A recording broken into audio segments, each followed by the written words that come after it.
지금 계속해서 요한계시록 19장을 살펴보고 있습니다. 이 19장은 구원받은 성도들이 하늘에서 우렁차게 하나님께 찬양하는 노래소리로 가득하다라고 말씀을 드렸습니다. 하늘의 성도들이 이렇게 찬양하는 이유는 세 가지 때문이라고 했습니다.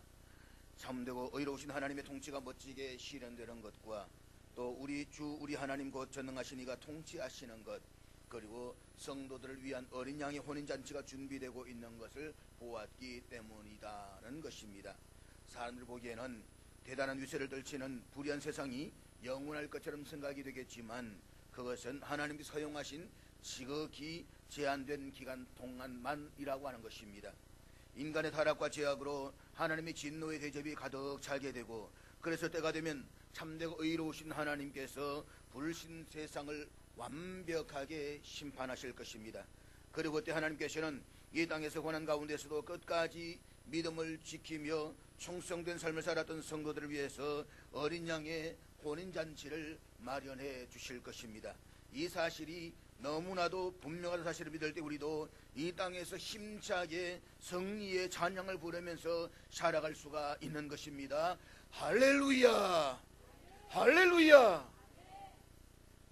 사랑하는 여러분, 우리 장차 멀지 않은 장래에 어린 양신 주님께서 베풀어 주시는 혼인잔치에 주인공인 신부로 참여하게 될 것입니다. 우리는 모두가 다 주님의 어린 양의 신부입니다. 그런데 우리가 어린 양신 예수 그리스도의 신부가 되는 것은 우리의 무슨 의로움이 있다라고 하거나 아니면 그분의 사랑을 받을 만한 조건이 있기 때문이 아니라고 하는 것입니다. 우리 행위를 놓고 보았을 때는 절대로 어린 양의 신부가 될 수 없습니다. 우리는 하나님의 지배하시고 무조건적인 사랑 때문에 어린 양의 신부가 된 사람들입니다. 신랑 되신 예수님께서는 우리가 새벽 날개를 치며 바다 끝에 가서 거주할지라도 우리를 찾아내시는 분이십니다. 한마디로 우리를 향한 하나님의 사랑의 은혜와 사랑은 우리 모두가 가장 아름다운 5월의 신부가 되게 해 주셨다는 것입니다. 그렇기 때문에 어떤 순간에도 이 행복한 어린 양의 혼인잔치를 잊지 말아야만 합니다. 그리할 때 우리는 현실의 고난 속에서도 희망을 바라볼 수가 있는 것입니다. 사랑하는 여러분, 우리 마지막 날에 어린 여신 주님과 함께 성대하게 혼인 예식을 치를 것입니다. 뿐만 아니라 우리는 지금 현재에도 그분의 신부입니다. 물론 어린 양의 신부로서 이 땅 위에 살아가는 동안에 이런저런 어려움과 환난과 고난을 당할 것입니다. 그렇지만 장차 멀지 않은 장래에 어린 양신 우리 주님께 다시 오시는 그날 우리는 기쁘고 즐거운 집에서 신랑 되신 주님과 함께 승리의 할렐루야 찬양을 부르면서 기쁨과 즐거움이 넘치는 찬양을 세세토록 부르게 될 것입니다. 거기서 기쁘고 즐거운 집에서 거기서 주님과 영원히 살겠네. 그렇게 찬양하게 되는 것입니다. 그날이 멀지 않았습니다. 곧 옵니다. 그렇기 때문에 교회와 성도는 신랑 되신 주님께서 재림하시는 그 순간까지 이 땅 위에서 어떻게 살아야 하는가에 대한 분명한 결단이 있어야만 합니다. 그것은 큰 엄료의 가치관과 기준을 분명하고도 단호하게 거절하는 것입니다. 동시에 세상과 교회라는 이원론적인 삶을 거절해야만 합니다. 사랑하는 여러분, 우리가 믿는 기독교의 신앙은 이원론적 신앙이 아닙니다. 우리는 세상과 교회를 구별하려고 하는 이원론적 삶을 단호하게 거절해야만 합니다. 세상의 기준을 따라가면서 하나님의 기준을 포기하는 것은 분명히 잘못된 것입니다. 뿐만 아니라 하나님의 기준을 잡는다라고 말하면서 믿음대로 산다라고 말하면서 세상에서 감당해야 할 책임을 회피하는 것도 잘못된 것입니다. 우리는 세상과 교회를 구별하려고 하는 이원론적인 삶을 살아서는 안 됩니다. 교회와 성도들은 이 세상 속에 살지만 이 세상 속에서 그리스도의 신부된 자로서 거룩한 영향력을 미치면서 살아가야 되는 것입니다. 마지막 시대를 살아가는 성도와 교회는 이 땅에서 어린 양의 신부 수업을 착실하게 받아야만 합니다. 어린 양의 신부가 되는 훈련을 쌓는 것은 우리의 십자가의 고난을 짊어지는 것과 그분의 진정한 신부가 되는 즐거움을 동시에 추구하면서 살아가는 것입니다. 어린 양의 신부로서 우리는 어린 양이라는 표현이 말하고 있듯이 십자가를 지는 훈련을 포기하지 말아야만 합니다. 어린 양신 주님께서는 우리를 언제나 십자가를 지는 쪽으로 훈련하게 하십니다. 그리고 십자가를 지고 충성되 거기를 따라가면 그 끝자락에 신랑 계신 우리 주님께서는 두 발을 활짝 펴시고 우리를 기쁘게 맞아 주실 것입니다. 요한계시록은 예수님께서 이 땅에 재림하신 사건을 기점으로 해서 일어나게 될 대종말 사건의 전개 과정을 핵심 내용으로 하고 있다라고 말씀을 드렸습니다. 그랬을 때에 오늘의 이 본문은 종말의 결정적 사건을 할 수 있는 내용들을 다루고 있습니다. 즉 예수님께서 하늘의 군대를 거느리시고 이 땅에 재림하셔서 악의 원흉인 사탄과 적그리스도와 우상에 경배했던 사탄의 추종자들을 완전히 멸망시키는 그 유명한 아마겟돈 전쟁에 대한 서막을 다루고 있습니다. 그래서 우리는 다음 주일에 이 아마겟돈 전쟁을 이제 살펴보게 되는 것입니다. 자주 말씀을 드리지만 이 요한계시록은 문학 장르로 묵시문학이다 라고 했습니다. 묵시문학은 그 특징 가운데 하나가 아주 극적인 상징들을 많이 사용하고 있다는 것입니다. 따라서 요한계시록에서 상징들을 해석할 때는 언제나 요한계시록 그 자체에 있는 단서들을 찾아내는 것이 굉장히 중요합니다. 그것이 바로 올바른 해석의 첫걸음이다 라고 말할 수가 있습니다. 하나님께서 사도 요한을 통해서 묵시적 상징으로 말씀을 주실 때는 하나님 백성들 하여금 알아들을 수 있도록 말씀을 주시는 것이지 알아듣지 못하도록 말씀을 주시는 것은 아닙니다. 상징을 많이 사용하는 것은 모르는 사람들의 입장에서는 오리무중이라서 점점 더 모릅니다. 그렇지만 아는 사람의 입장에서는 그것이 생생한 기억으로 남습니다. 그래서 상징들을 많이 사용하고 있는 것입니다. 아마 우리 요한계시록을 다 끝나게 되면 이 지구의 마지막 상황들을 우리가 다 함께 그림을 그리면서 주님의 오심을 사모하는 믿음으로 우리를 새롭게 거듭나게 해줄 줄로 믿는 것입니다.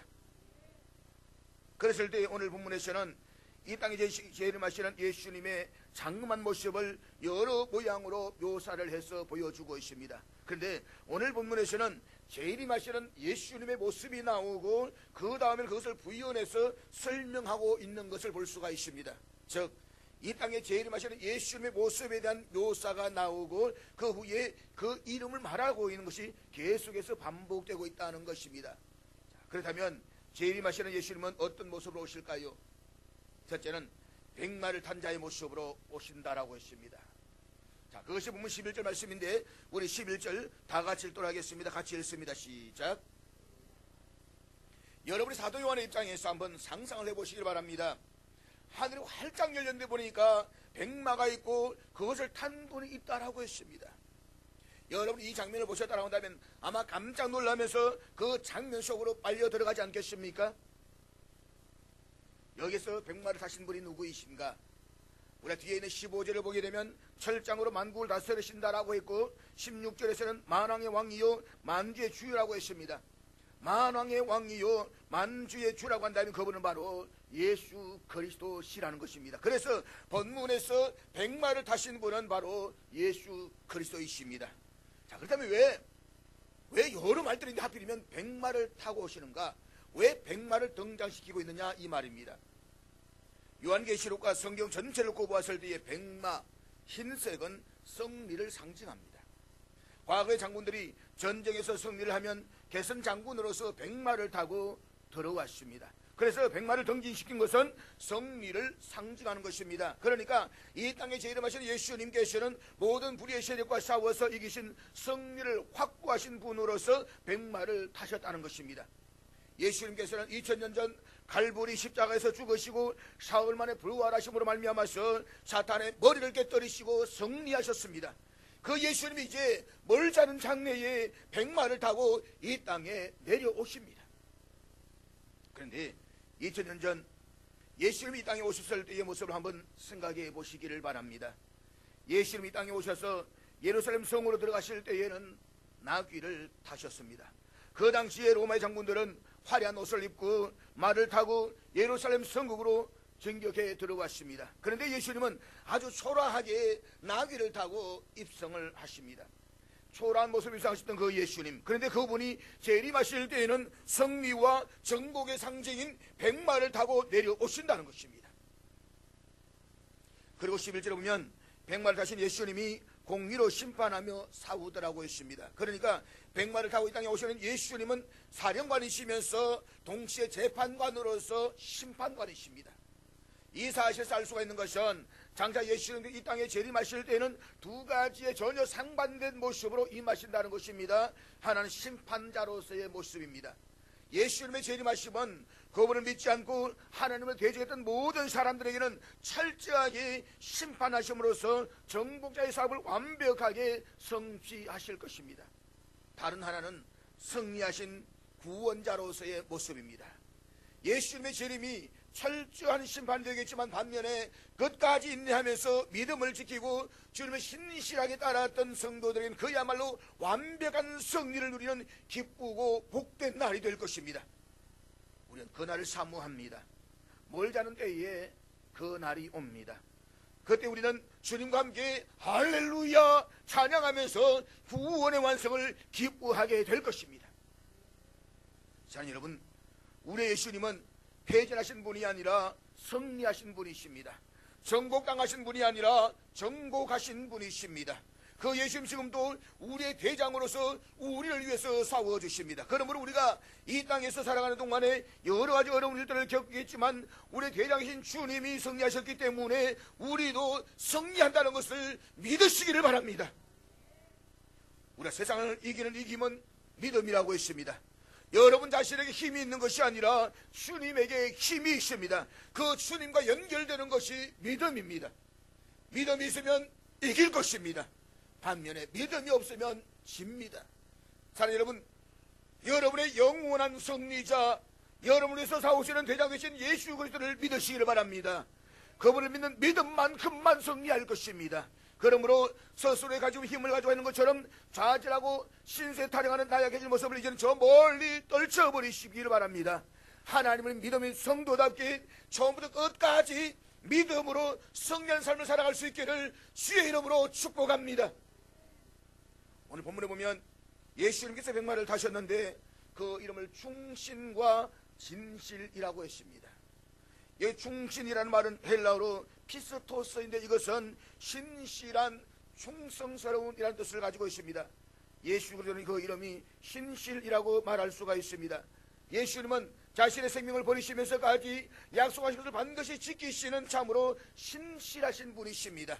그분이 신실하기 때문에 우리는 그분을 믿을 수가 있습니다. 그분은 절대적으로 믿을 만한 분이십니다. 우리가 이 사실을 믿지 않으면 불안해서 살 수가 없습니다.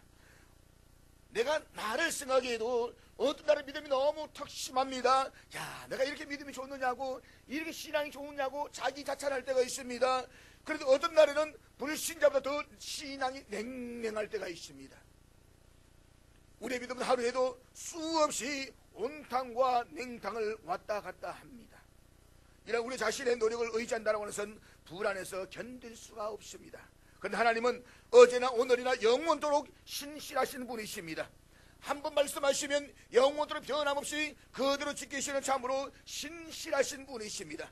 하나님 한 번도 우리를 배반하시지 않았습니다. 꿈에도 배신하신 적이 없습니다. 그렇기 때문에 우리를 향하신 하나님의 구원은 완벽하게 이루어질 것입니다. 그러므로 신실하신 하나님을 절대적으로 믿고 의지할 수 있기를 주의 이름으로 축복합니다. 그리고 진실하다는 것은 헬라어로 참된 진실한이라는 의미를 가지고 있습니다. 그러니까 예수님이 하신 말씀은 현실과 똑같다는 것입니다. 예수님이 천당이 있다고 말씀하셨다면 천당이 있는 것입니다. 지옥이 있다면 지옥이 있는 것입니다. 심판이 있다면 심판이 있다는 것입니다. 그러니까 예수님이 하신 모든 말씀은 그대로가 사실이라는 것입니다.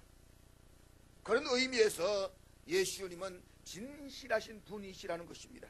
그래서 본문에서 백마를 타신 예수님은 참으로 신실하고 진실하신 분이십니다. 때문에 우리는 앞으로 있을 그의 재림과 심판 그리고 우의 부활을 확실히 믿습니다.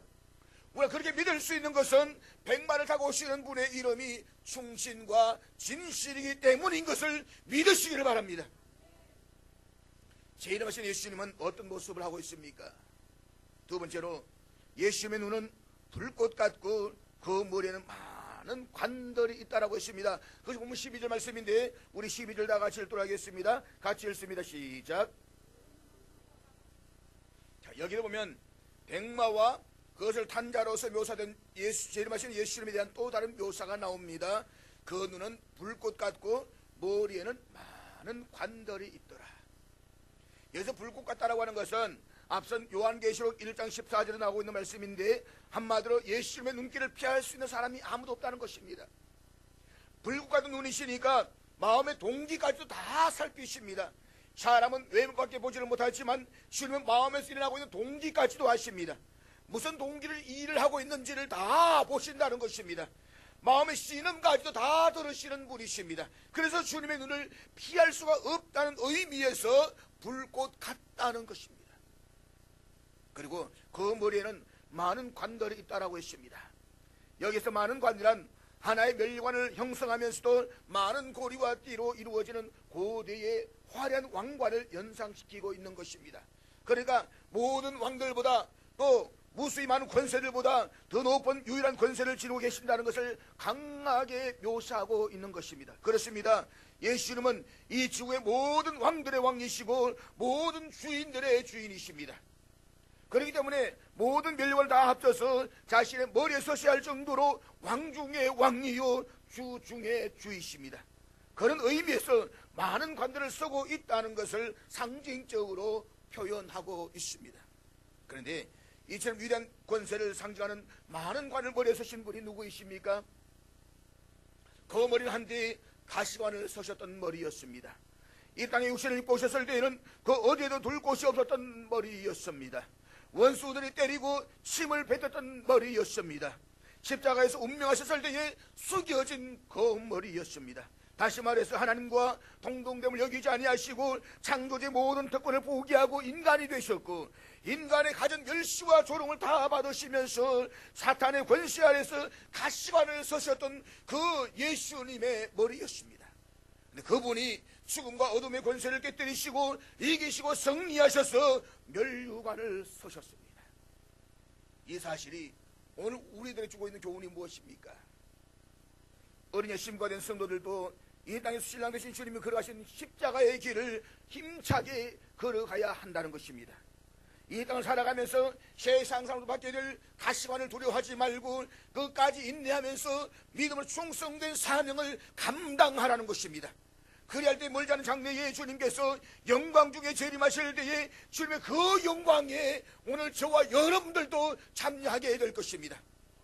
예수님께서 백마를 타시고 많은 멸류관을 서시고 오실 때에 그의 신부로서 함께 그 영광을 누릴 수 있게 되기를 주의 이름으로 축복합니다. 그런데 그렇게 많은 멸류관을 서신 분의 이름이 있는데 자기밖에 아는 자가 없다라고 했습니다. 이것을 놓고 많은 사람이 또 여러 가지 추측들을 합니다. 그러나 아무리 많은 추측을 한다라고 해도 하나님께서 계시해 준 것밖에는 사람들이 알지를 못합니다. 그렇기 때문에 자기밖에 아는 자가 없다라고 했을 때 우리는 모른다는 것입니다. 모른다라고 했기 때문에 더 알려고 하면 안 됩니다. 그리고 알려주신 거기까지만 알아야지 그 이상을 알려고 하면 안 됩니다. 그러면 건강한 신앙에서 멀어지게 되고 이단에 빠지게 되는 것입니다. 신천지나 이단을 이야기합니다. 그 모른다고 아니야 안다고 와봐 내가 가르쳐줄게 라고 말하지만 다 거짓말입니다. 그래서 바른 교육, 바른 신앙, 성경대로 간다는 것이 얼마나 중요한 것인가를 우리가 깨달아야 되는 것입니다. 이것이 두 번째 재림하시는 예수님의 묘사와 이름이라고 했습니다. 자, 세 번째는 피 뿌린 옷을 입었다라고 했습니다. 본문 13절 말씀 우리 다 같이 읽겠습니다. 시작. 자, 여기 보면 사도 요한이 환상에서 재림하신 예수님께서 피 뿌린 옷을 입고 있는 모습을 보게 됩니다. 그런데 여기에서 피는 누구의 피를 가리키느냐? 이것을 사람들이 이런저런 해석들을 많이 하고 있습니다만은 거기에 두 가지의 견해가 교회사에서 강하게 지지를 받고 있습니다. 하나는 대적자와의 싸움에서 대적자들이 흘린 피가 예수님 옷에 묻은 것이다 라는 견해입니다. 그리고 다른 하나는 예수님께서 어린 양으로서 갈보리 십자가에서 흘리신 그 피를 의미한다라는 견해가 있습니다. 먼저 본문에서 이 피가 대적자의 피를 의미한다라고 주장하는 것은 15절에서 맹렬한 진도의 포도주털을 밟겠고에서 나타나듯이 예수님께서 대적자들을 마치 포도주털에 넣고 포도주를 짓밟으면서 짜듯이 심판하십니다. 여기에서 뿌려이다 라는 말이 수동태라는 사실에서 예수님 입고 계신 옷에 뿌려진 피는 스스로 뿌린 것이 아니라 누군가에 의해서 뿌려진 것이다 라고 하는 것입니다. 따라서 예수님께서 피 뿌린 옷을 입고 있다라고 하는 것은 궁극적으로 종말론적 적대 세력에 대한 심판자로서 예수님의 완전한 승리를 의미하고 있다는 것입니다. 그러나 또 한 가지, 이 사도 요한이 요한계시록에서 피를 언급할 때에는 예수님이 친히 흘리신 갈보리 십자가의 피를 염두에 두었을 것이다 라고 생각할 수가 있습니다. 그랬을 때 이 피는 예수님의 피를 의미한다는 것입니다. 역사 속으로 성육신하셨던 예수님께서는 타인의 피를 흘림으로써 자신의 승리를 이끌어내신 분이 아니라 자신의 피를 쏟아내심으로써 사탄에 대한 승리를 확정하셨습니다. 그런 의미에서 이 피는 예수님께서 갈보리 언덕에 흘리신 피를 의미한다라고 본다는 것입니다. 자, 어느 것이 맞느냐? 적대의 세력이 흘린 피냐, 아니면 그리스도께서 흘리신 피냐, 다 상관없습니다. 어느 것을 해석하든 간에 우리의 신앙에는 확실하다는 것입니다. 다시 말해서 오늘 본문에서 언급되고 있는 피 뿌린 옷은 종말론적으로 하나님을 거부하고 대적했던 적대 세력의 패배와 또 예수의 십자가를 통한 승리를 동시에 상징하고 있는 것으로 이해할 수 있다는 사실에 있어 가지고 어느 것을 선택하든지 문제가 되지 않는다는 것입니다. 그런데 재림하시는 예수님께서 피 뿌린 옷을 입고 나타나셨는데 그 이름이 하나님의 말씀이라고 했습니다. 예수님 입으신 피 뿌린 옷이 하나님의 말씀이라고 하는 것은 예수님께서 악의 세력을 완전히 진멸시키시고 승리하시는 도구가 하나님의 말씀이다라고 하는 것입니다. 그러니까 장차 백마를 타고 재림하시는 예수님께서는 사탄과 그를 따른 악의 세력과 마지막 전쟁을 하시는데 그 전쟁이 세상의 전쟁과는 성격이 다르다는 것입니다. 그래서 무력으로 상대와 맞서 싸우는 것이 아니라 하나님의 말씀으로 하신다는 것입니다.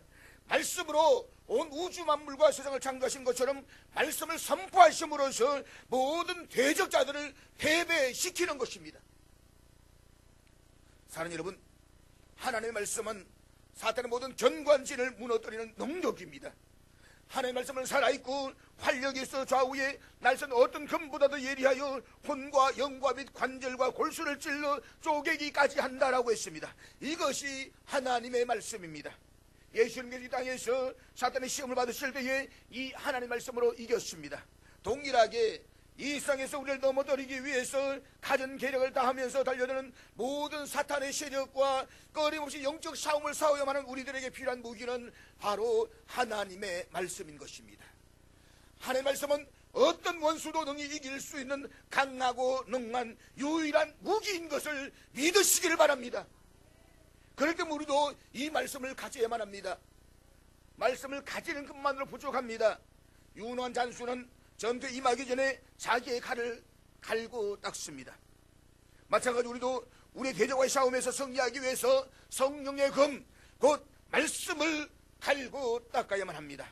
다시 말해서 하나님의 말씀에 대해서 보다 깊이, 보다 정확히, 보다 분명하게 알아야 된다는 것입니다. 그래서 이 땅에서 하나님의 말씀으로 날마다 승리하는 삶을 살아갈 수 있기를 주의 이름으로 축복합니다. 말씀이 힘입니다. 말씀이 능력입니다.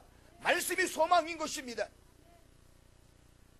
오늘 본문에서 사도 요한이 본 환상에 의하면 장차 주님께서 백마를 타고 내려오시는데 거기에 보니까 하늘 군대가 따라 내려온다라고 했습니다. 그래서 보면 15절 말씀인데 우리 15절 다 같이 읽겠습니다. 같이 읽습니다. 시작. 자, 여기에서 하늘에 있는 군대가 누구를 가리키느냐? 이 군대가 하늘의 천사들이냐 사람들이냐, 아니면 우리보다 앞서 세상을 떠나간 믿음의 선조들이냐, 여러 해석들을 하고 있습니다. 여기는 해답은 하늘의 군대가 입고 있는 희고 깨끗한 세마포 옷을 입었다는 데서 우리는 근거를 찾아내야만 합니다. 희고 깨끗한 세마포 옷은 8절에 깨끗한 세마포 옷을 입도록 허락하셨으니 이 세마포 옷은 성도들의 옳은 행실로다 라고 했기 때문에 여기에서 세마포 옷을 입은 사람들은, 이 하늘의 군대는 바로 성도들을 말하고 있다는 것입니다. 우리보다 앞서 이미 천국에 올라가 있는 믿음의 선조들이 예수님께서 재림하실 때에 하늘의 군대로 백마를 타고 같이 내려온다는 것입니다. 그런데 그들의 모습을 보면 깨고 희고 깨끗한 세마포 옷을 입었다라고 했습니다. 이미 예수님의 피로 깨끗함을 입었습니다. 그리고 그 거룩함이 완성되었기 때문에 전혀 험이 없는 희고 깨끗한 세마포스로 등장을 하고 있는 것입니다. 그런데 그럴 때 역시 14절에 보면 백마를 탔습니다. 그럴 때 역시 승리에 동참을 하고 있다는 것입니다. 왜냐하면 대장 되신 예수님의 승리가 모든 성도들의 승리이기 때문인 것입니다. 그러므로 예수님의 승리가 오늘 저와 여러분 승리인 것을 믿으시기를 바랍니다. 오늘 본문의 표현에 의하면 오늘 예수님의 재림하시기 전에 세상을 떠나가면 장차 예수님 재림하실 때에 함께 백마를 타고 내려오는 것으로 되어져 있습니다. 그러니까 성도들이 마지막 때에 주님께서 백마를 타시고 이 땅에 내려오실 때에 그 승리에 함께 동참하게 된다는 것입니다. 예수님이 사탄을 이기셨습니다. 그렇기 때문에 성도들도 사탄을 이깁니다. 주님이 죽음을 이기셨습니다. 그렇기 때문에 우리 성도들도 죽음을 이깁니다. 우리가 예수로 연결되어져 있기 때문에 죄와 죽음과 사탄을 이기고 영원 무궁토록 주님과 함께 다스리게 될 것을 믿으시기를 바랍니다. 장차 주님이 백마를 타고 내려오실 때에 우리보다 앞서갔던 믿음의 선배들, 우리 아버지, 우리 어머니, 내 남편, 이 백마를 타고 주님의 뒤를 따라서 내려오신다는 것입니다. 그런데 이처럼 백마를 타시고 우리보다 앞서간 믿음의 선조들과 함께 이 땅에 재림하시는 분이 누구냐? 그럼 16절 같이 볼까요? 우리 16절 다 같이 읽겠습니다. 시작.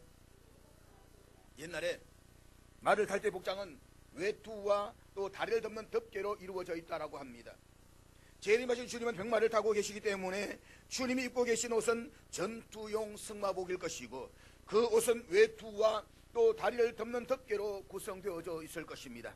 따라서 오늘 본문은 바로 그 외투와 다리 덮개에 누구든지 알아볼 수 있도록 이름이 새겨져 있다는 것을 우리에게 보여주고 있습니다. 다시 말해서 세상의 마지막 날이 되면 모든 사람들은 이 세상을 심판하시는 분이 누구인지 그 이름이 무엇인지를 정확하게 볼 수가 있다는 것입니다. 그 이름이 무엇입니까? 만왕의 왕이요 만주의 주라. 그러니까 백마를 탄 자는 만왕의 왕이요 만주의 주라는 것입니다. 만왕의 왕이요 만주의 주이신 예수님이 앞서간 믿음의 선조들 거느리고 장차 마지막 때에 백마를 타고 이 땅에 내려오신다는 것입니다. 그런데 만왕의 왕이요 만주의 주가 되신 예수님께서 백마를 타고 이 땅에 내려오시는 이유가 무엇입니까? 본문 15절 말씀입니다. 우리 15절 다 같이 읽겠습니다. 시작. 예수님께서 백마를 타고 내려오시는데 그 입에서 예리한 검이 나온다라고 했습니다. 하나님 말씀이 그렇게 예리한 검으로 나온다는 것입니다. 그리고 철장이라고 하는 것은 새로 된 막대기를 말합니다. 옛날에 왕이 철장을 가지고 심판을 했습니다. 철퇴를 간다라고 했을 때 이 철퇴는 예리하게 생긴 것으로서 그것을 내리치면 그냥 끝장으로 끝나는 것입니다. 예수님께서 철장으로 하신다는 것은 만국에 대한 완벽한 심판을 말씀하고 있는 것입니다. 그러면서 하나님 곧 전능하신 이의 맹렬한 진노의 포도주터를 밟겠고라고 했습니다. 포도주터를 밟는다고 하는 것은 그 당시에 포도를 수수할 때에 사람의 신발을 다 벗고 포도 담긴 통 안에 들어가서 차근차근 짓밟습니다. 그러면 포도가 으깨어지면서 밑으로 시뻘건 포도주가 내려옵니다. 그것이 마치 피와 같다는 것입니다. 그래서 심판을 상징할 때에 포도주터를 짓밟는 것으로 표현했습니다. 예리한 검으로 만국을 치겠고 그들 철장으로 다스리며 맹렬한 진도의 포도주터를 밟겠고 참으로 무서운 심판의 모습을 우리에게 보여주고 있습니다. 사랑하는 여러분, 우리 하나님은 죄인이 그 죄악 중에서 망하는 것을 원치 않으시고 한 심령이라도 회개하고 구원받는 것을 원하십니다. 그것이 하나님 아버지의 마음입니다. 우리가 먼저 믿은 자로서 하나님 아버지의 이 마음을 좀 알았으면 좋겠습니다. 하나님은 천년을 하루와 같이 참으시고 또 참으십니다. 그렇게 참으셨는데도 끝까지 회개하지 아니하고 예수를 믿지 아니하면 마침내 심판하십니다. 마침내 절대를 가하실 때에는 요한계시록 전체에 나오는 심판의 이미지를 보게 되면 인간의 언어로는 상상할 수도 없다는 것입니다. 그렇기 때문에 우리가 전도를 해야만 합니다. 하나님께서 제시하시는 구원의 방법을 끝까지 거절하고 받아들이지 않을 때에 천년을 갈과 같이 잠오신 하나님도 어쩔 수 없이 때가 되면 철퇴를 가하십니다. 그때는 그 무서움이 얼마나 끔찍한 것인가를 알아야만 합니다. 상상도 못합니다. 사랑하는 여러분, 만왕의 왕이요 만주의 주가 되시는 예수님이 장차 멀지 않은 데에 백마를 타고 이 땅에 오십니다. 하나님이 말씀하셨으니, 진실하신 하나님이 말씀하셨으니 그대로 이루어질 것입니다. 그 모습을 세상의 모든 사람이 다 보게 될 것입니다. 백마를 타고 악을 심판하시는 분의 옷자락과 다리 덮개에서 이어진 그 이름을 보면서 자신들이 얼마나 어리석었는가를 뼈저리게 깨닫게 될 것입니다. 그때는 이미 늦었습니다. 그때까지 하나님을 대적하고 믿음을 거부했던 자들은 자신들의 교만함과 어리석음을 땅을 치면서 후회하게 될 것입니다. 그러나 후회할 방법은 없습니다. 다 끝났습니다. 그들은 예수님의 뒤를 따라서 백마를 타고 달리는 자가 되는 것이 아니라 영원한 사망과 죽음을 맛보는 자가 될 것입니다. 그렇기 때문에 심판이 있음을 알고 그 심판자가 바로 예수 그리스도이심을 우리는 지금 인정해야만 합니다. 잊지 마십시오. 예수님의 재림은 준비하는 자에게는 찬송과 기쁨이 가득한 영광의 아침이 될 것이지만 죄인들에게는 단식과 절망과 고통의 기나긴 어두운 밤이 될 것입니다. 이 사실을 마음 깊이 새기면서 곧 있을 심판과 구원 그날을 위해서 끝까지 인내하며 믿음으로 충성된 삶을 살아가는 저와 여러분 다 될 수 있기를 주의 이름으로 축복합니다. 기도하겠습니다.